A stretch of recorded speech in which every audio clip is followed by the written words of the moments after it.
Top of the hour, guys. Denny Grimes here. Welcome to Scripts and Dialogues in a C19 world. I was trusting we could drop that title of the C19 world. However, I don't think we can quite yet. So again, I'm coming from Fort Myers, Naples area. Thanks for being on the call. And I know we have people all over the country, as far away as California, and who knows, maybe even somebody out in the area. Today's December 15th, 2020, and this will be our last class this week, except for we're going to have a script, black belt scripting class on Thursday, 1 to 2 Eastern. That'll be the fourth in a series of 4. And if you don't have that link, make sure that, well, if you're on this call, most likely you're getting that link. If you don't have the link, make sure you let me know at coachdenny.grimes@gmail.com, and I'll have my assistant send you the link. Also, just for your calendars, there's not going to be any classes next week. Enjoy your family, enjoy the holidays. And so no Tuesday, Thursday class. And our final class, or the next class, will be December 29th. That'll be 2 weeks from today. And that'll be the last class of the year. We won't do one on the New Year's Eve. Fair enough. And if you haven't joined our YouTube channel yet, Denny Grimes, Denny Delivers, on YouTube, you can join that. All my past classes are there, some other free resources. So make sure you go to Denny Delivers YouTube.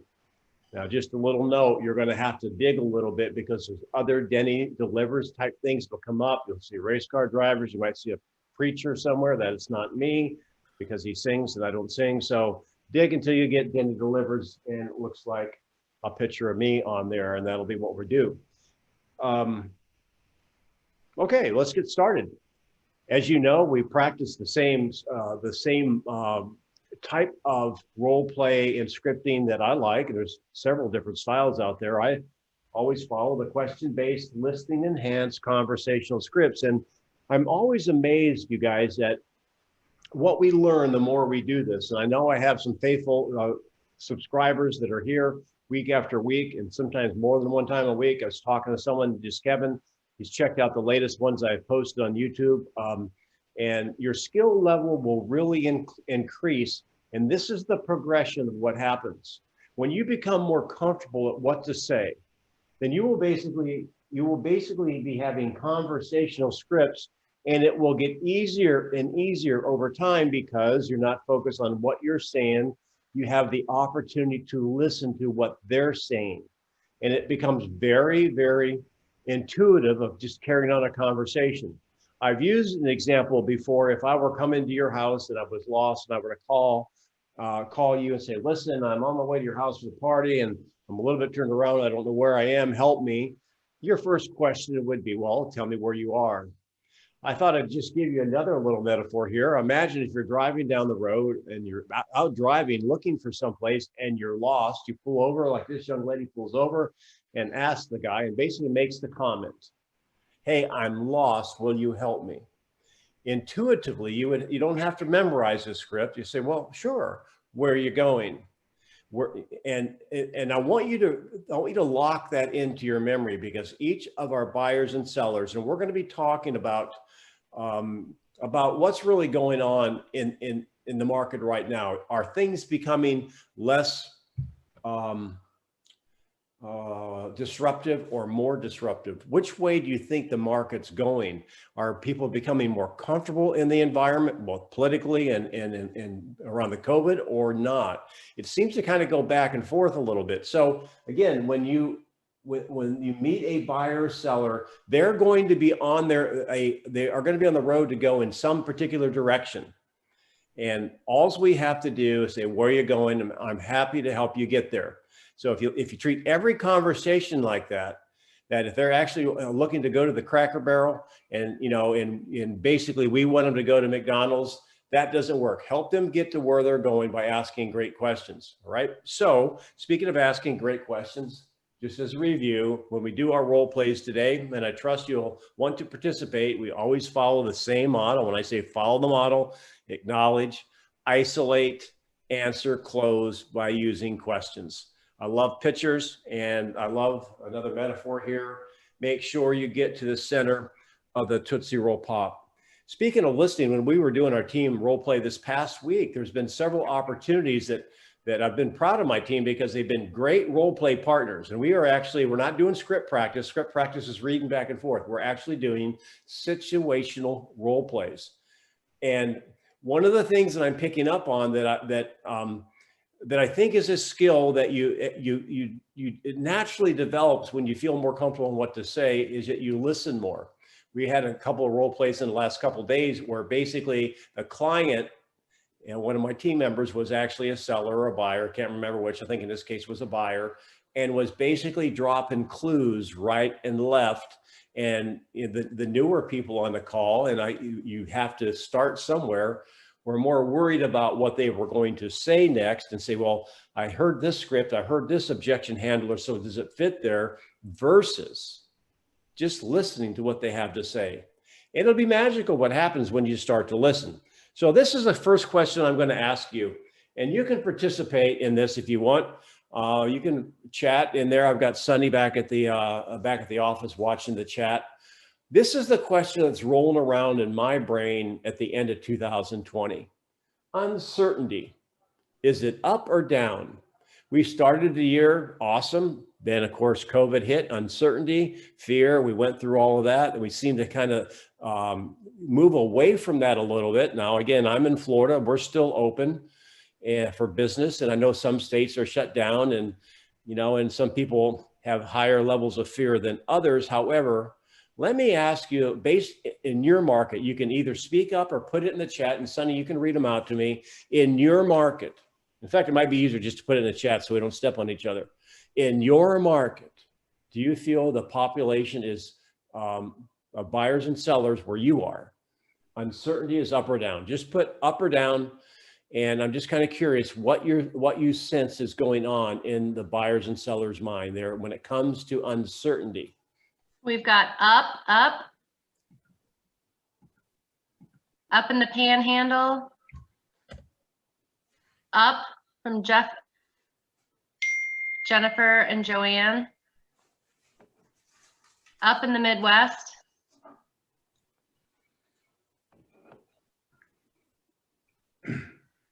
No downs, right?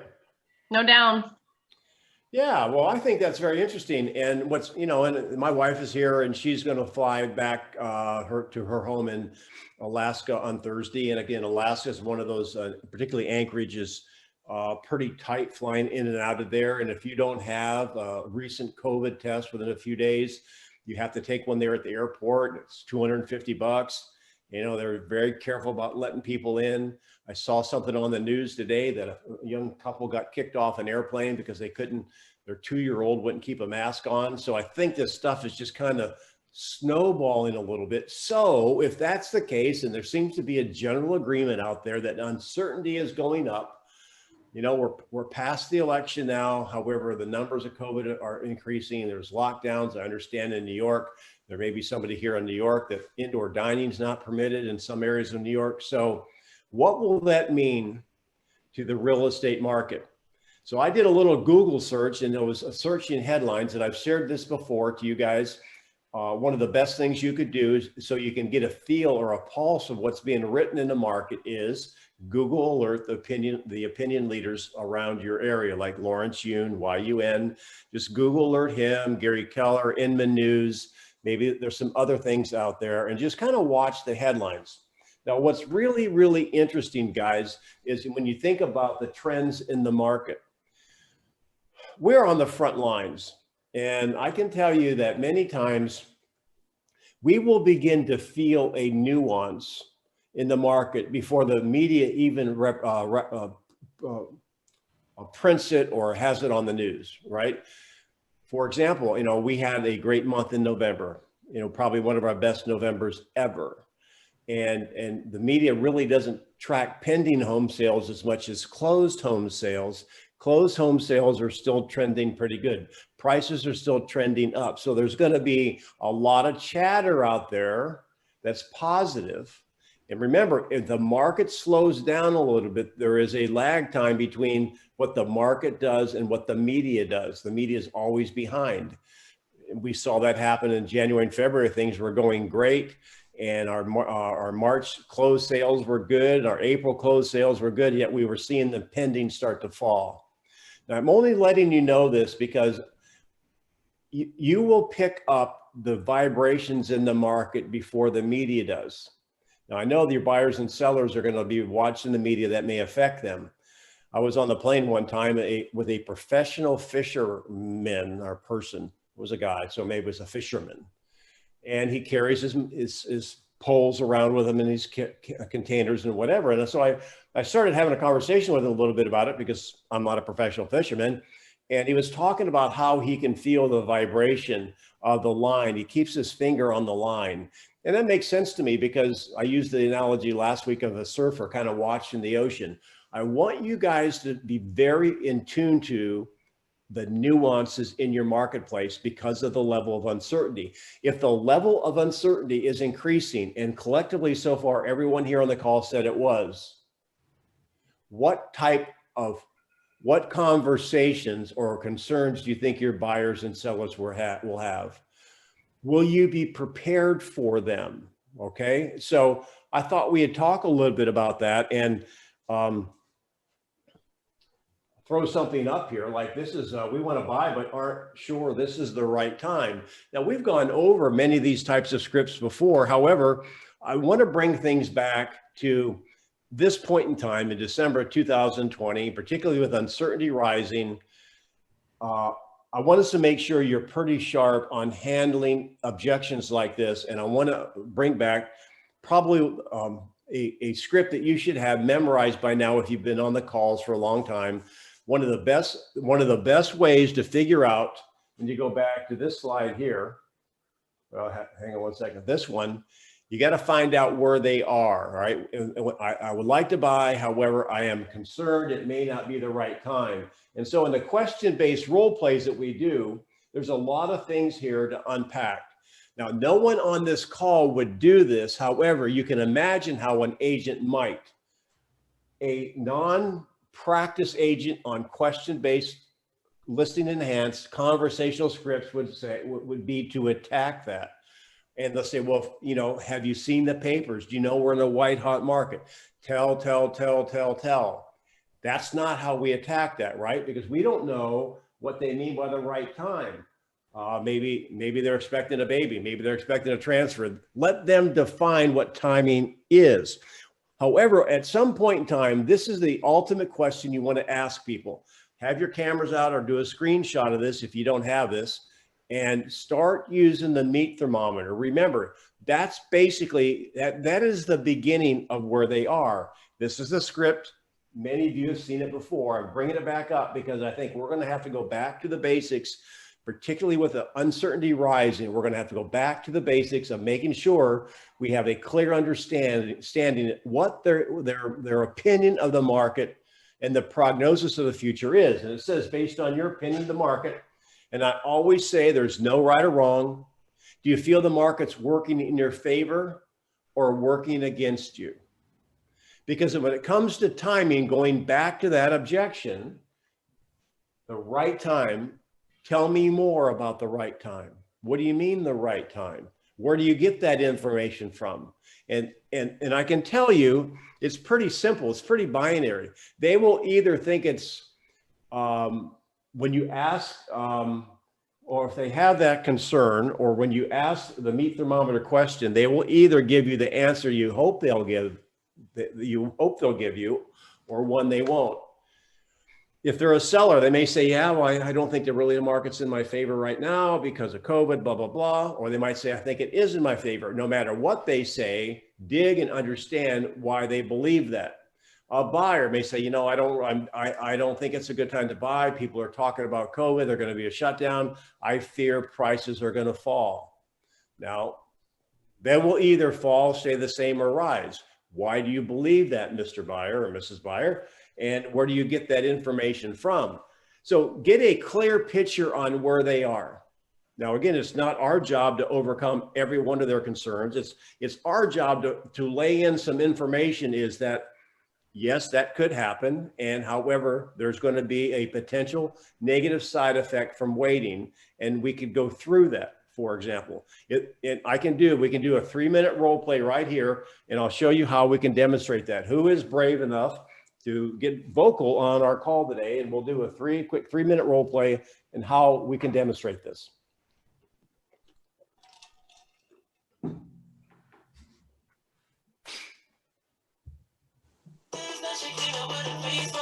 Moses, nice tunes, dude. Nice. Are you going to play with me, Moses? All right. Well, everyone's quiet. Sonny, you're going to have to be my volunteer. You ready? I will. Okay. So, all right. And you are Mara? Myra from Myra. Tampa, Florida. Myra. Okay. So I will do my best. here we go. This is your objection. Go. We want to buy, but I'm not sure. Oh, sorry. It's okay. Can you read it okay? Okay, we want to buy, but aren't sure it moved the screen so quick. But aren't sure it's the right time. Maybe it's not easy to We read. want to buy, but we're not sure it's the right time. Okay, awesome. Well, I totally understand that. Well, let me ask you a question. Okay, I'm going to go right to this. This is how it goes. You know, let me just ask you a question. There's no right or wrong answer. You say it's not the right time and you're buying. Are you saying you don't think the market's in your favor right now, or do you think it's working with you? I don't think it's in my favor right now. Now, it was almost a question that you already knew the answer to, right? And I changed the wording of the meat thermometer just a little bit to make sense. I just wanted to demonstrate that. I've got the question on the floor. Well, then, Myra, can you tell me why you don't think the market's in your favor? Because every property that we see are very high price right now. Okay, I understand. So we can have all the money for closing. Okay, so you see, you're watching the prices. You think the prices are going up? Yes, and we see Okay. the houses are being increased the prices a lot. I got that. Other than that, why do you think it's not a good time for you to step into the market? Because we think that maybe the market would crash and we can get a better house next year. Okay, I get that. So again, so you think the prices are going up now, and you have an opinion that the market may correct itself and you get a better buy next year. Am I hearing you right? That is correct. Is there any other thing that's going on in the market right now that's keeping you from taking advantage of the low interest rates we currently have? Not only the houses are very high price. That's the only thing. Okay, so let's just leave it at that. And so then the next step, once you think you have the clarity in what's going on in their minds, is not necessarily attack it. The next step is to go into their motivation. So really quick, I'm going to do this quickly. So Myra, are you, I may be saying that right, maybe not. Are you currently renting? Yes, we are. Yes. And what is the motivation for you to go from renting where you are into home ownership? Well, we don't want to keep paying the rent for somebody else. We want to own our own house. That's awesome. Any other reason why you want to step into home ownership? We would like to have a family and have a nice little fence yard to raise our family and have a puppy. Oh, that's sweet. Well, let me ask you this. If you could afford you talked about the prices are going up and then you think the market may change next year. I mean, do you know how many years in a row the market's been going up? No, I don't know. We have been tracking this for the last 8 or 10 years. The market's been going up. So how would you feel if it's this time next year and the market has not corrected? Homes are more expensive than they are now. How will that make you feel? That I missed my opportunity to get a good price house. Okay. And then what will you do? I will have to make the right decision to buy a house. Okay. So would you rather if prices are up, And if they continue to go up, do you think buying sooner is better for you than buying later? Oh, buying sooner. Now, that is a 3.5-minute role play, just demonstrating again, asking where they are, common objection. I don't think it's the right time. However, there's more than one pressure point. I was only putting my finger on one pressure point, and that is what if the market continues to go up? When you're working with a buyer or seller and they have their opinion of the market, that it's going to, though, I think I won't sell now as a seller because I think it's going to be worth more in a year. They may be right, they may be wrong. What we have to do is help this. What if it's not that way? Working with a buyer who doesn't want to step into this market. It has been going up. I have graphs, I have the information. You can get that. It has been going up for 8 years or 10 years steadily, right? And so they may be waiting for the correction that never happens.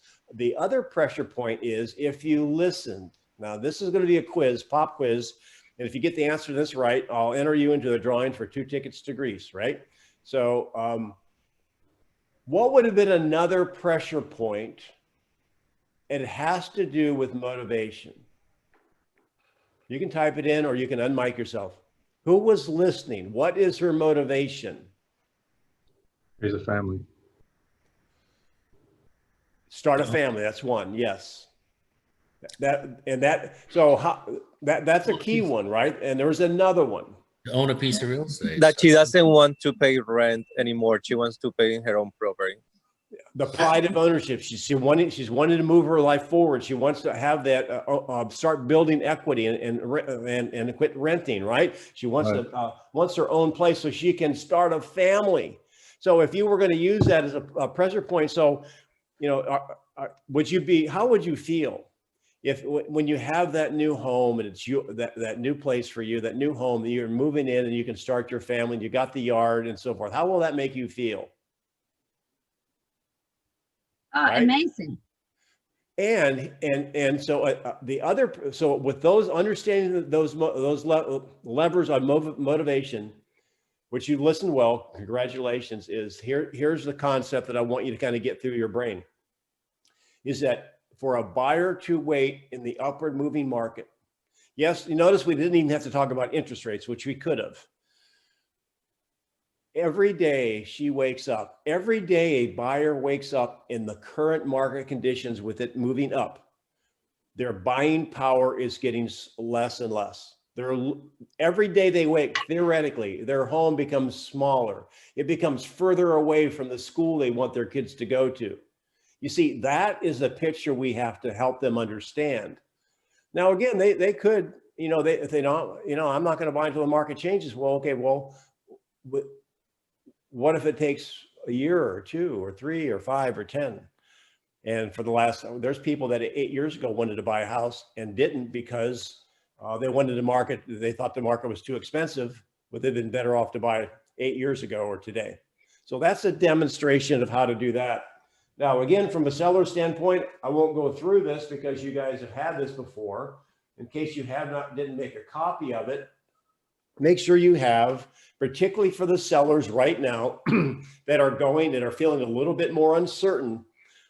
The 7 reasons why the seller should be on the market now. And my wife and I talk about this all the time. I think this is really the message of the moment. So if we talk about building listing inventory, I do believe that uncertainty is increasing. However, I think that this is the second iteration of this COVID uncertainty. I don't think it's as uncertain as it was in March or April. That's just my opinion of it, because it's kind of like we've seen the movie before. We kind of know what's going on, and we've been through one iteration of it. However, this new COVID bout is going to create additional shadow sellers. And make sure you have, and you're continuing to market the 7 reasons why a seller should be on the market now. So that is dealing with a little bit of uncertainty issues and how to deal with that with a buyer or seller. And we can role play anything that you have on your mind that deals with a buyer or seller, somebody that you might have had contact with or somebody you might have an appointment with. Does anyone have any objection whatsoever dealing with motivation, or uncertainty in the market from a buyer or seller situation. We'll do a 3 or 3.5 minute role play and go on into the next point. You can type it in the chat if you want, or you can just speak up. I do. All right. What is it? I have a buyer. I saw a property Sunday. Property cost 280,000. I know it's overpriced. He want to make an offer of 190,000. Okay. And I went back with him because he's selling his house with another realtor.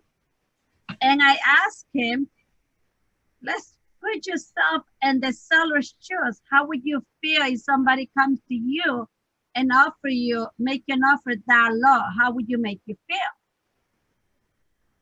And his answer was, I understand, but this house need a lot of work.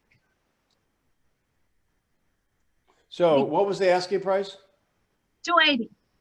And he wants to offer 190. Yes. All right. And so you want to role play that? Yes, I will. That'll be pretty simple. So you want to offer 190. Myra, how long has the house been on the market? 25 days. Okay. So this is really kind of, I am going to actually put a little time into this, because normally if they're unrealistic, you can't fix, if they're unrealistic, you really can't fix crazy. So I'm just going to say, so I'll tell you what, you want to offer 190 on this, and do you feel it's worth that, or are you attempting to enter into negotiations? No, I feel that it's worth that because it's a wood frame.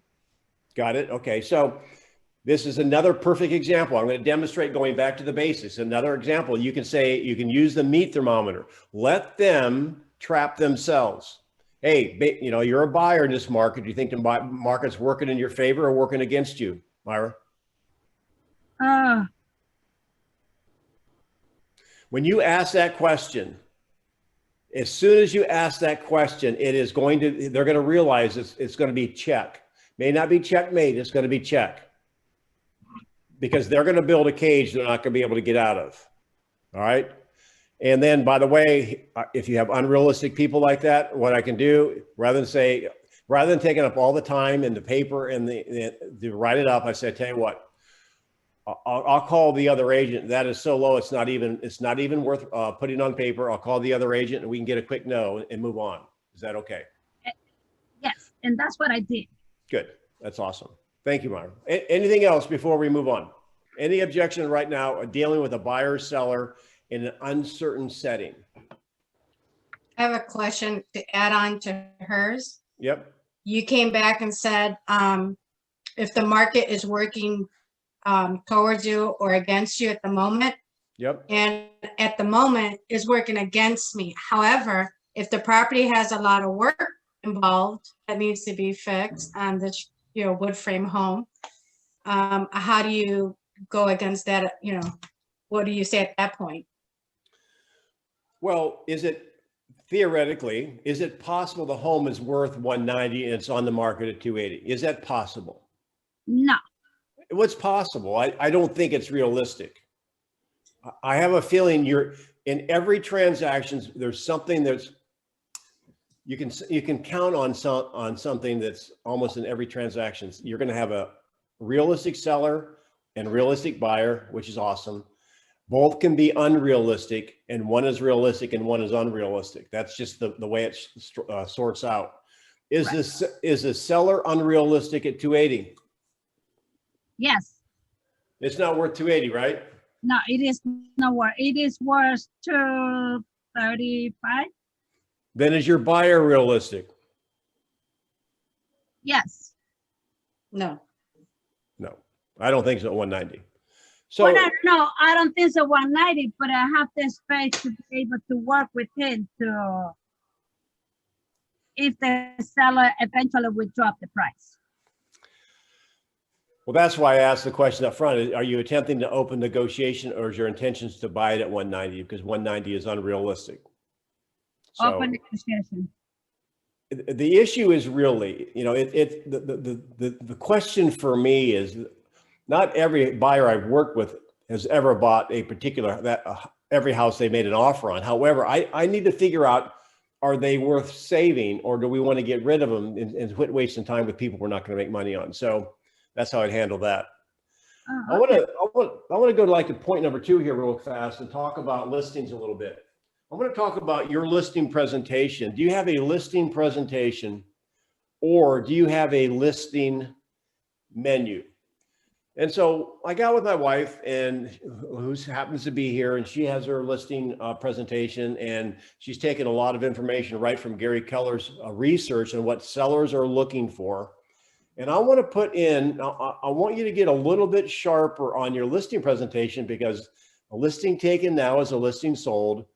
And I've come up with 10 reasons why, for the combination of my brain and my wife's and some other people on my team and Gary's research.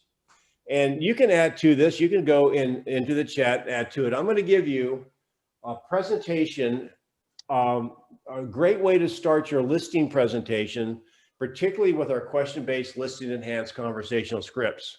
And rather than going in there and giving a presentation, what if you just started from a particular menu? So you can write these down and we can talk about them, because each one of these could be a potential point in which you could dig deeper into. Now, I put this order up here for today.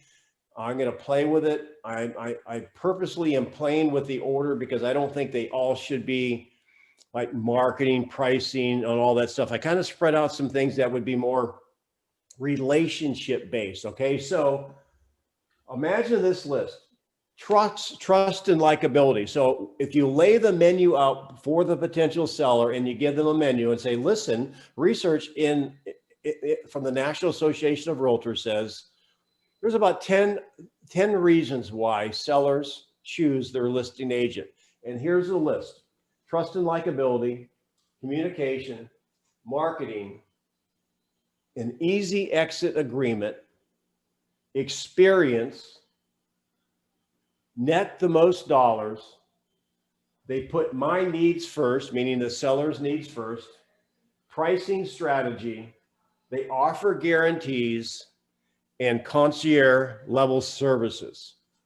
Now, if you want to take a snap of that or a screenshot, you can. Is there anything else you think you can put into the chat that you have as a value-added service that you think sellers are looking for? Now, I can get, each one of these has more than one layer to it. So put that in the chat if you want to. However, what about a listing presentation that goes like this? When you go in and maybe you take a tour of the home, I know in Bold, we teach the listing, hey, listen, hey, I'd like to take a quick walk through your home so I can see it from the eyes of the buyer. And because you won't be here during showings anyway, believe me, I've done this many times, it won't take me long. And at the end of the presentation, if you choose me to list your home, you can tell me some other things about the home, blah, blah, blah. All right, so you take the tour through the home. You sit back down to begin the presentation, and they don't really teach us in Bold. They have a particular presentation that isn't as question based as this one is, and you lay a sheet like this in front of them and say, listen, it doesn't have to have a menu on it. I'm just using that for the presentation today. The National Association has found 10 reasons why sellers choose their listing agent. Now, which ones are the most important to you? And then you let them maybe mark it off. And so they say, well, or they may ask you about what you mean by these. And so wouldn't it be better if you had a listing presentation that was designed like a menu, meaning you're going to cook the eggs the way they want it, instead of going through a litany of different things that you do. And, you know, here I've been in real estate 4 years, and this is my specialty. I have, you know, this, I raise alpaca, and I'm a great communicator. I'll work hard for you. And here's our marketing. This is my company's marketing. Just, you're not even asking them where they're going. You're not asking them, you're not giving them directions. Can you think of anything that would be worthwhile that should be added to this list? So I'm open, and Sonny, you can point it out to me if you'd like to, if somebody adds something to that. Mark's just trying to get some clarification on negotiation skill number 6. Net the most dollars?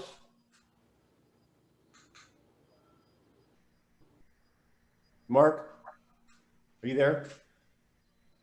Yeah, sorry. Which one? Do you have a question on, Mark? No, when you said, is there anything that's not there? I wondered if we would say that negotiation skill is the same as number 6, net the most.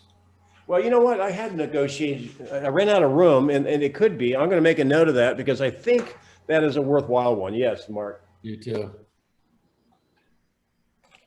Anything else? And maybe number 11 might be context, of putting the market, the current market into context, neighborhood development, age of home, type of home. So market size. knowledge. Okay, market knowledge. I'm picking up on that one, and It's putting it into context for somebody. That's a skill. That's not data. It's a skill. okay, got it. Any others?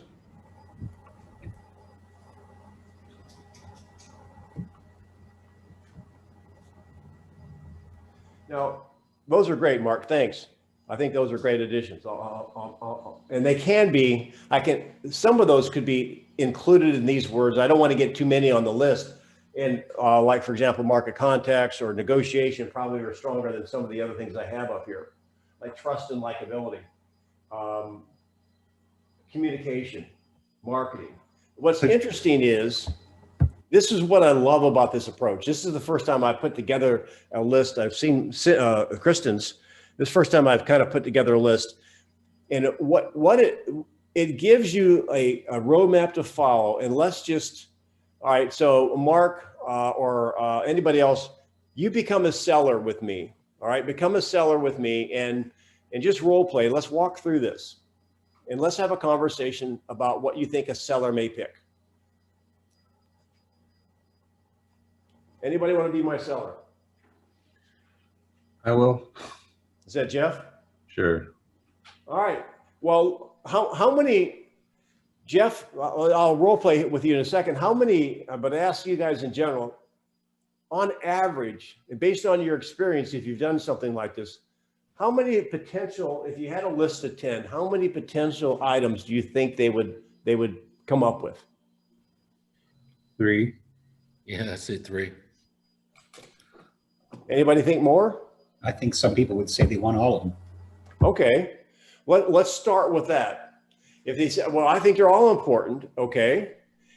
And what would you say? What would you say if they said, I think they're all important? Which of them are the most important to you? In other words, Yeah. I understand they're all important, but which are your top 3? Right. You would so that you're right. They are all important. And so which ones are the most important to you, or which ones would you like me to cover first? All right. So I'm going to go back. Was it Jeff? Yeah. Jeff, these are the things that the National Association of Realtors find that, sellers want in a listing agent. Which are the most important to you? Well, obviously, I want to be able to trust my agent that they're going to do what they said they're going to do. Right. What else? When I want answers, I need to, be communicated with if I need an answer to something. I think he's reading the list top to bottom. Okay. And, What else? Yeah, I want to make sure we price it right so we get, the most money for my house. Okay. You see, probably if I had to combine net the most dollars would be under a price strategy. Although I like that because it means a lot to a seller. All right. Anything else? Experience. All right. For the sake, here's really the issue. They're all going to be kind of important, and you don't have to spend a lot of time on that. And one of the reasons why, and it's just, I want to point it out. I started with trust and likability, and it might even take likability. I put up there with a question mark. Is you go, and I'm glad you mentioned that because, in my opinion, this is a given.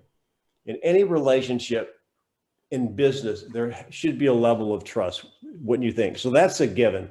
In fact, I wouldn't expect you to do business with somebody you didn't really trust. Communications, Jeff, talk to me about that. What level of communication would you be expecting from me as your agent? Well, I've just heard a lot of stories about other people that have sold their house and they can't even get a hold of their agent for a couple of days. So I don't want that situation to happen. I want to know what's going on in real time. Okay. And as you know, that is one of the number one complaints sellers like you have with their agent. So what level, how could, if you could design a way for us to communicate that would meet your needs perfectly, what would it look like? Well, I mean, obviously some questions will be more urgent than others. If I could maybe come up with some kind of system where, you know, if I needed an answer quick, maybe you could definitely answer with me within the next hour or so. Okay. Now, you guys make a mental note. There's two levels of communication here. There's one is if they have a question and need to reach you for something. What's the other level of communication that you want to be talking about right now? And I'll just answer for you. That's your level of communication to them. Because again, one of the biggest complaint they have about a listing agent is there's no communication after the listing. Agents don't know how to call their sellers and give them feedback, or particularly the no report. So, all right. So Jeff, from a communication standpoint, you could go into the fact that, you know, do you text? Yeah, sure. Okay. And have you ever heard of a red light, yellow light? No, I haven't. So how would this meet your needs? For example, I do this with my kids because they're grown too, and I have grandkids. And so if someone texts me, they may just have a question like, you know, where did you put the cereal? Not a big deal. And so that's a question I can get to when I have a few moments. However, you might have a question that you feel is important to you. So I'm going to give you this is my direct line. And if you put yellow light, you have a question, that means you want me to respond as soon as I can. I don't have to drop what I'm doing. If you have a question you want immediate attention to, you just say red light, and you can text the question. And I'll basically drop what I'm doing and get a hold of you. Now, would something like that work? That'd be awesome. Awesome. Now, how about communication to you during the listing? I offer communication, a weekly or bi-weekly call for you to update you on what's going on in the marketplace. Would you like that call? Would you like that contact to be weekly or every other week? Every other week is fine. And I do my calls on Monday afternoon, and so I have a 4 o'clock time open. Would you prefer a call or would you prefer a text? I think a text would be to start out. Yeah. Okay. Now again, I don't know. Again, the text you got to be careful of. You still want to have that communication. So that's how I handle that. Marketing. Who wants to cover this one? Because this is a dangerous one. This is very dangerous because if you build your listing presentation on marketing, you could die on that same sword. Mark, what do you do?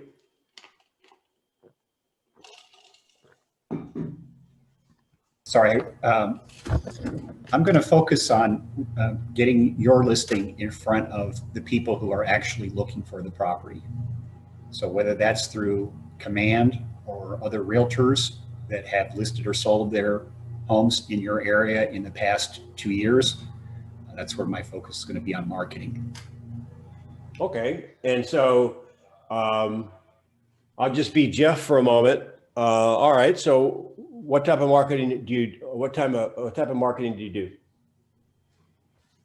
So we're utilizing one of the top systems in real estate and technology through Keller Williams' relationship with Facebook, and we're getting your home in front of more buyers than any other platform that's out there.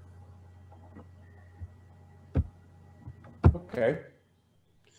What's interesting about this is that when they mention marketing, that means different things to different people. So I would probably say, Jeff, you mentioned marketing is important to you. What type of marketing would you anticipate your agent to do for you? Well, obviously I want, every everybody to know that my house is on sale, that, you know, might be relevant to them. Right. Now, when you sell your house, you're moving into, you said you're moving to Orlando. Is that accurate? Yes. Have you been shopping for a home, at least doing some browsing for homes in Orlando? Yeah, just some general browsing online on Zillow and places like that, Redfin. So you have been doing your shopping online, correct? Yeah, just casually. You're not really picking up a lot of magazines and things like that. No magazines, not these Right. days. So I just want to make sure that we're on the same page, because we have the same goal. And this is exactly what Mark said. You want your home in front of as many potential buyers as possible, correct? Yes, absolutely. And that's basically called the internet. That's where you're shopping, because you're moving to Orlando and you're not quite ready yet. You're still shopping. That's where we'll put our focus. And what's going to be really cool about that when we have our follow-up calls, you're going to be able to see exactly how strong our marketing program's working, how many people are actually looking at it, how many searches that your house is coming up in, how many people have actually read or watched the virtual tour. Those are the types of things we're going to be having on our Monday afternoon calls. So what I've done is ask them what they're marketing, what they think about marketing, and I'm going to then say, this is how we're going to measure it. Not only we've agreed that that's where the buyers are. How did I do that? I put his buyer hat on. He's already been shopping online, and I went right back in. Just actually said the same thing Mark had to say, only a little bit of a different way, by starting out with a question. And you can, now the easy exit agreement, if you don't have one of those, you should have one. I know there's people on the call that have that. I advertise that.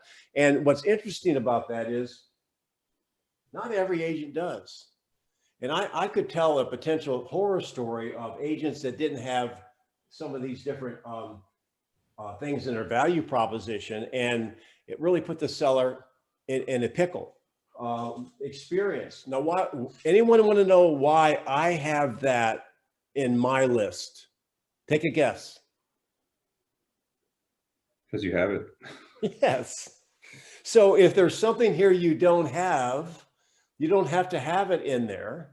And you could have experience, and the experience would be of your team, of your longevity, of your market center who's been located here or whatever. You can still talk about it. However, if you have a list like this, it doesn't have to be exhaustive. Make sure this yardstick, and that's what it is, makes you look flattering. Next, net the most dollars. That gives me, I think, see, I'm anticipating that's going to be a high payoff, no pun intended. That's going to be selected by a lot of sellers. They want to net the most money. So I'm going to put it on there, because I'll go through my pricing graph, my point A, my point B, talk to them about my pricing strategy.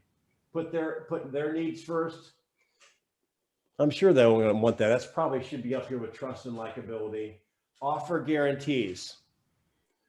Now, I think that's very interesting, right? What guarantees could you offer? Like, for example, I have several guarantees. Number one, I have the guarantee is and this is difficult to prove, although I'll say it, it's not in writing. Through the pricing strategy, I can guarantee them top dollar. Number two, I can guarantee them if I can't sell it, I'll buy it.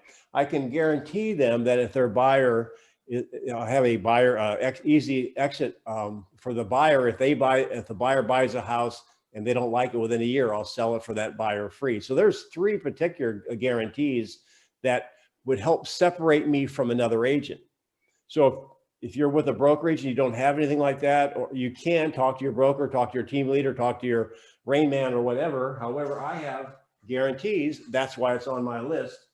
And concierge services. Now, if you're on a team, you have a transactional coordinator. I mean, again, that goes back into the communication. So everything on this list, basically, I can talk about on how me and my team and my agents could leverage all that to make us look good.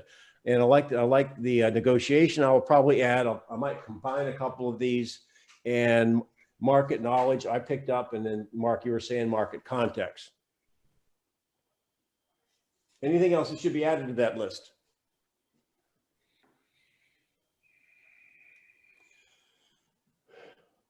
Good. Last one, let's do a listing role play. Let's do a listing role play on basically, again, I'm a little bit concerned about getting my house on the market now. The state's locking down. I don't want to sell. I mean, I do want to sell. However, I don't think now is a good time. I'm going to be the seller. Who's going to do the role play with me doing the question-based listing enhance conversational scripts like we've talked about? We'll take about 4 minutes. Who would like to be the agent?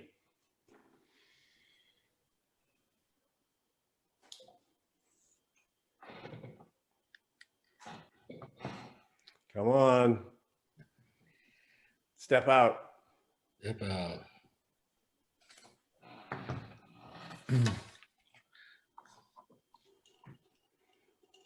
David? Well, David, you're in Miami, aren't you? Yeah, I'm here listening to you. Yeah. Yeah, You're probably sitting out by the pool drinking a umbrella drink. yeah, I'm watching the beach over here. Yeah. Okay. So you don't have to do it, or you can do it if you want to. I understand you're on vacation. Who wants to be my seller? Come on. I want to see how my students are doing.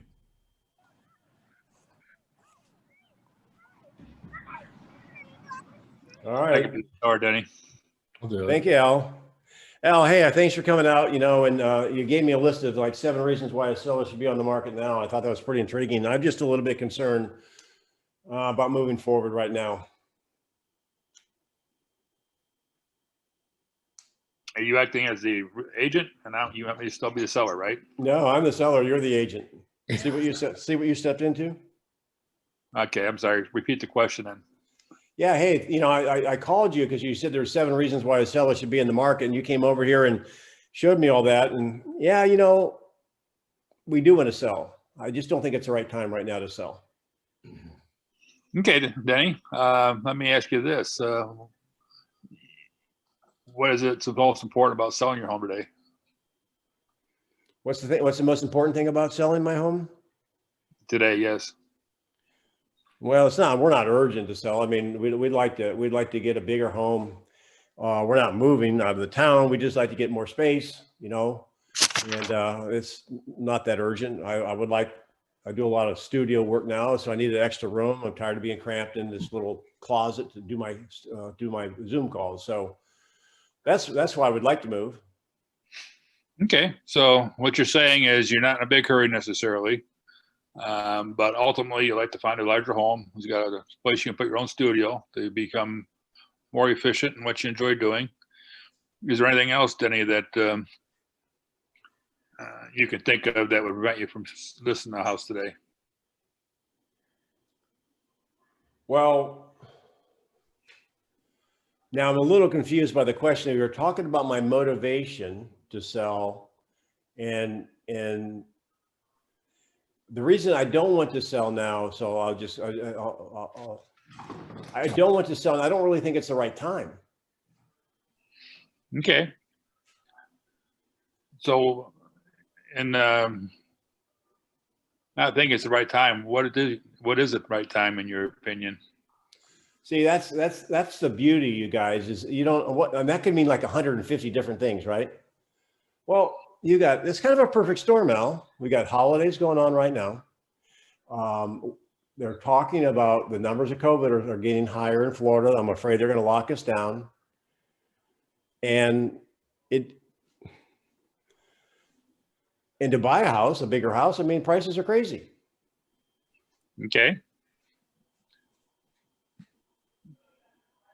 Well, obviously, I'm sorry. Of those 3, what other 3 is the most are you afraid of? Now, he's following the model perfectly. However, and I actually did a little trick on Al. Are you sure there's nothing else yet, Al? That's you haven't unpacked yet. So make sure you ask. I got that. Other than that, anything else is keeping you from moving forward. You got to get to the center of the Tootsie Roll Pop. All right. So that's the only thing I would have done different. Then he went beautifully into the list. Which one is the most important? Isn't that what you said? Correct. Yeah. So, well, We got a mother-in-law living here. It's probably the COVID. Okay. So if in fact we could find a way to make you feel comfortable with COVID going on and be able to market your product or property today, would you be interested in listing? All right, now, great question. If I can just, I'm going to be John Gruden here. Tempt me a little bit. Tempt me. Ask the same question and tempt me with something. There's something going on right now that you can tempt me with. What is it? Denny, there's lots of individuals out there that have a lot of that same concern that you do, but we've also found because of that, there's actually ways that we've been able to make sellers feel comfortable and moving forward in spite of their concern with COVID. Would you be interested in me sharing those ideas with you? Yes. Awesome question. However, you've not tempted me. Watch my fingers. What's the downside of me waiting right now, potentially? Losing money. Could the market change? We're in a white hot market. So lay the cookie out. It goes back to that if you haven't watched the video, you need to go Google the children with the marshmallow. They have to lay that marshmallow, sit in front of them for a couple of minutes. Watch the pain they go under. Put the marshmallow in front of me, Al. And Okay.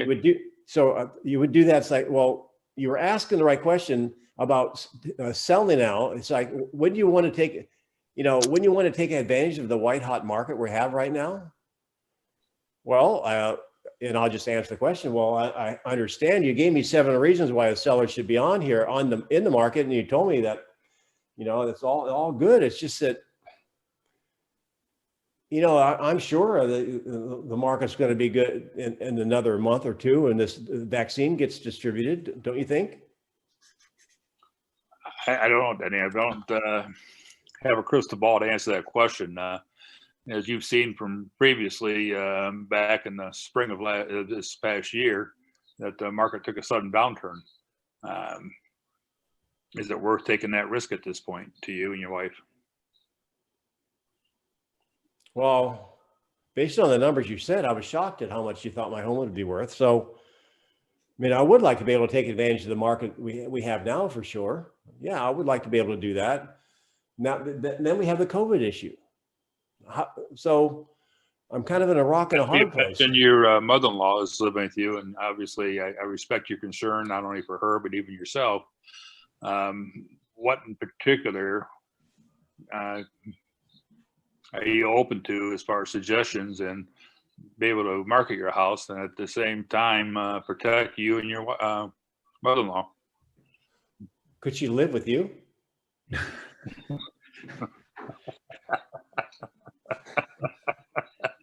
In fact, I'll pay an extra point. Okay, so now, all right, so let's just deal. Al, nice job. Great, followed the model perfectly. Nice job. Anyone want to just, for the last couple of minutes, to give someone else to deal with the COVID issue? And we'll end on this. How would you deal with the COVID concern?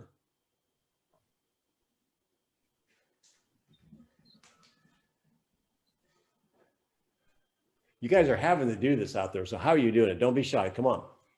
There's more than one way. This Jay, I mean, this COVID thing could be going on for another 9 months. Do you really want to lose out on the market during that 9 months? We have no idea what's going to happen at the end of the 9 months. Right now, we know it's a hot seller's market. Yes. Okay. So, and this is where Al was going. So Jay, just stay there a minute and you be the seller. So if we could take care of, let me ask you, are you concerned with people coming through your home? Is that your concern with the COVID issue? Yes.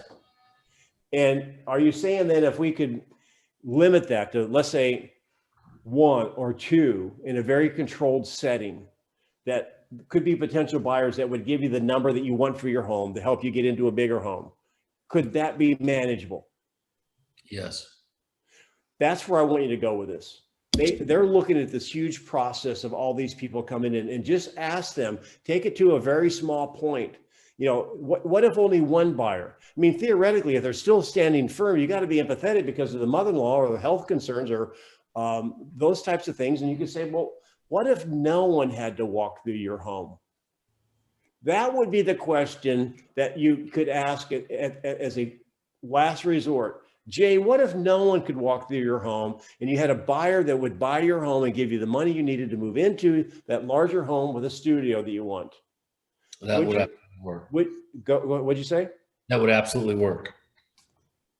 Now, when you get them to that point, now come back.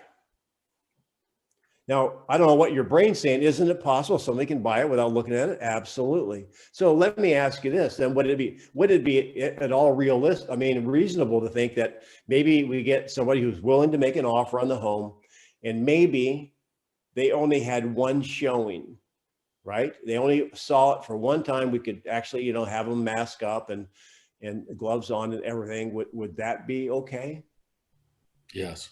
I mean, they're already saying, you know, this is the house we want. We'd just like to walk through it. And then maybe they have to walk through it one more time for a couple of hours for a home inspection. Could we manage that? Yes. Right. So again, you guys you know, Mark, thanks for your input. Al, Jay, thanks for the role play. I think you're going to have to, you're going to be seeing a little bit more uncertainty come back into the market. Don't forget the meat thermometer. Don't forget to ask great questions by following the model. And if anyone out there basically goes to the grocery store, or drugstore, buys gas, and yet won't sell their house because they're fearful of COVID, that's incongruent. There's ways to mitigate that, you guys. You can mitigate that by saying no one comes through the house. Maybe one person comes through the house. Help them understand that you're going to have the benefits are going to be over here by taking advantage of a white hot market. Is it worth allowing someone to come through safely? Because when they go to the grocery store, they are coming in contact with people and they're going to go back and maybe expose their mother-in-law. It's not about zero risk. It's about acceptable risk. So I'll see you guys Thursday. Before you go, if you want to put in the comments or if you want to share any of the ahas we talked about today, let's go ahead and do that. Denny, I got something quick. Yeah, go ahead, Jay. So I don't like these listing presentations. I'm new at this. Obviously, you know that. I'd rather go in with your menu, to be honest with you, on a piece of paper or my laptop, let them pick the ones they want to talk about and just strike up the conversation. I just think that's so much more entertaining to getting a listing than giving them a 20, 30, 40 page document. I haven't done it. I won't do it. So I'm just curious, is that your idea to have this menu of items and just strike up the conversation in front of them? Well, yes, that's it. I mean, my wife's got this playbook, you know, it's kind of a listing presentation. And I've seen awesome pre-listing packages. I mean, do you think when you send them a pre-listing package, one, they really read it every page? No. They might not even look at it. So why don't you just talk about, here's the thing, you guys, and Jay brings up a good point. Why don't you just talk about the things they want to talk about and don't talk about the things that they don't want to talk about, right? And that's the bottom line. Thanks, Jay. Any other ahas? Yeah, Denny, I liked your menu. Another item I was thinking of that may be of consideration to add to it is letting the individual know that you've got reliable partners, that you got a team of people that from title to insurance companies to inspectors, etc., to help you through this transaction. Well, I'm going to add to that because that's a great add under the concierge level services. See, I would be prepared. Wouldn't it be great? I'll have the updated slide. I might talk about it Thursday at the Black Belt. And I'll also show it not next week because there's no class, on the 29th. I'm going to put together a more comprehensive list that you'll have all these different sub points to talk about. You won't show the seller all the sub points. Maybe the list will still only have 10 items. However, you'll have 10 items and maybe 1 or 2 items to talk about under each one of the items. Great point. That would be under the concierge one there.